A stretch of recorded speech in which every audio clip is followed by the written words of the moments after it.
Hello, my friend.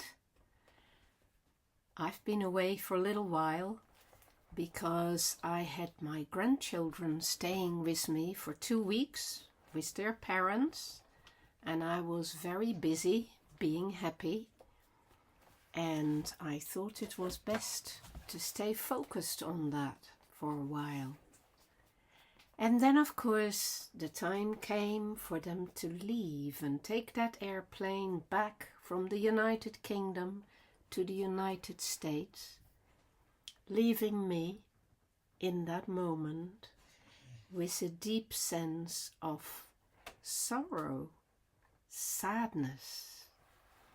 And so I thought it would be a very good idea, while I am wading through that sadness and re-engaging with a different way of life, to talk about emotions. And I'm going to do videos with each emotion, and today this is about sorrow, which is an intense form of sadness. And what is the role of it? Why do we feel like that? What is it we feel? Well, we feel this kind of tearing away of something that was important to us and that we value and that you want to hang on to. And because you can't, there comes a moment where you have to. It's a bit like taking the plaster off, where you have to face the fact that there's going to be absence where there was presence, and there's going to be pain where there was pleasure, and there's going to be sadness where there was happiness. And the more happy you are, the more you will feel the sadness of the loss. Now, this is not the same as grieving. Grieving is the process of letting go after somebody very important in your life has died. So it is the process that happens after a permanent loss. What I like to think of as the process of sorrowing is something a little lighter, and that's why we can learn so many lessons from it. It is the process of allowing yourself to accept and not just be resigned, but embrace the change in your life that will lead to you having to re-engage in a new way with your existence. And if you refuse to do that, if you are not prepared to do the sorrowing, and you try to suppress the sadness or pretend it isn't there or deny it completely, then you are likely to live with a constant tension of that threat of becoming aware of your sadness and of your sorrow. And so it is very important, my friend, that you allow these lowing emotions, these emotions that lower you and that make you feel deprived and that make you feel that emptiness of missing somebody or something, because it's usually complex. It's not just about one person. Well, in my case, it was about 4 people who lived with me for 2 weeks. But it's not just the people. It is also about what you become when you are with the people or in a situation that you will no longer have. And it is about a whole experience and the sense that that is now suddenly gone and lost. And so you have to start looking to rebuild something new in that space. It is a bit like having to rebuild a house in the bomb crater that has been created in your life. You know, the process of sorrowing is very instructive because it shows you what you value in the world, and it shows you what you love. And it is a very good feeling to know that you are prepared to be connected and engaged in that deep way that will be risky and that will lead to absence and loss and having to let go again. And sometimes, of course, you may not be aware that this is the case. You may connect with somebody and you won't know that at some point they will leave. They'll still be in the world, but they have chosen to leave you. So again, that feels like grief because they feel completely lost. It's like they're dead. But I'll do another video later on about grieving, which is more intense, more longer term. Right now, I'm sticking with sorrow, which is about also knowing that there will come another time where you can reconnect again with that situation or that person or those people or those activities or whatever it is that you are temporarily having to let go from your life. Learning to sorrow is very crucial for human beings because it gives you depth and it gives you roots and it makes you aware of your humanity.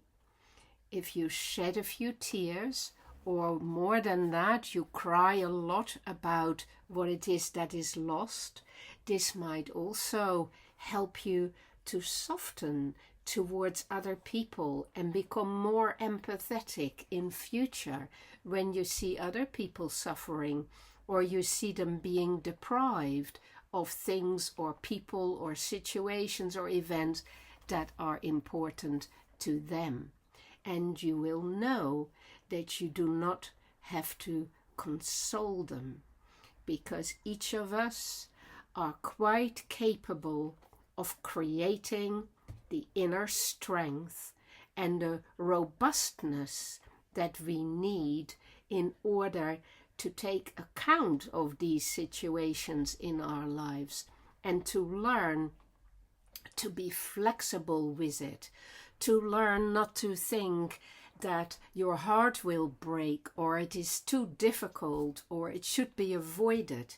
No, my friend, it's not too difficult. You are made to absorb such shocks.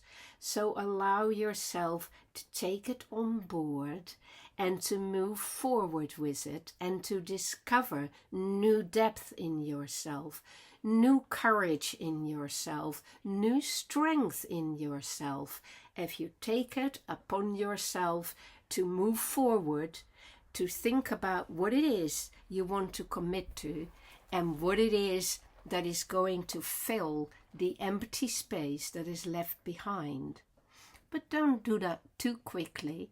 Allow yourself the time for the softening and the ripening of that love in your heart, because it is good to allow yourself to feel that love and to recognize who you are and what it is that matters to you in the world, because that will tell you what your purpose in life is, and it will give you a sense of direction.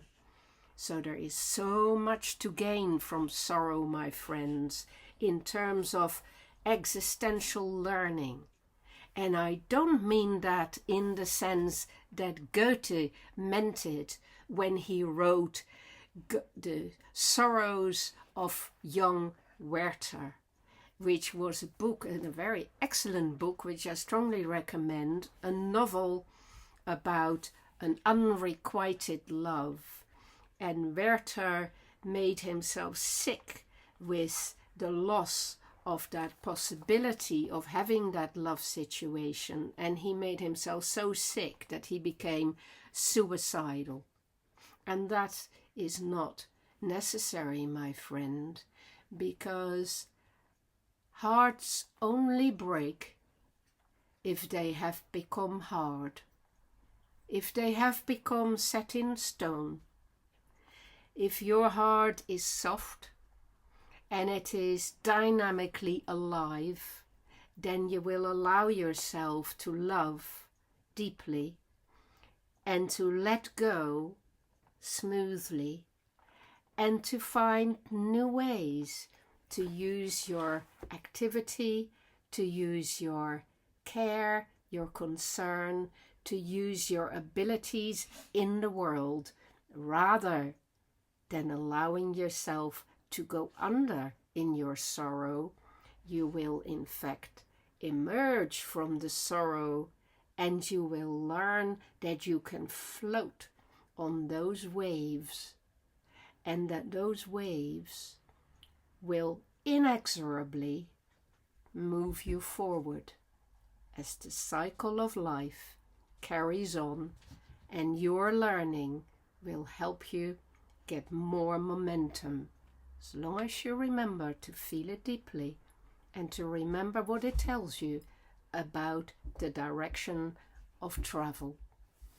So take care of your sadness, allow it, be it for a little while, and then float with it towards your new destination and re-engage with the world, my friend.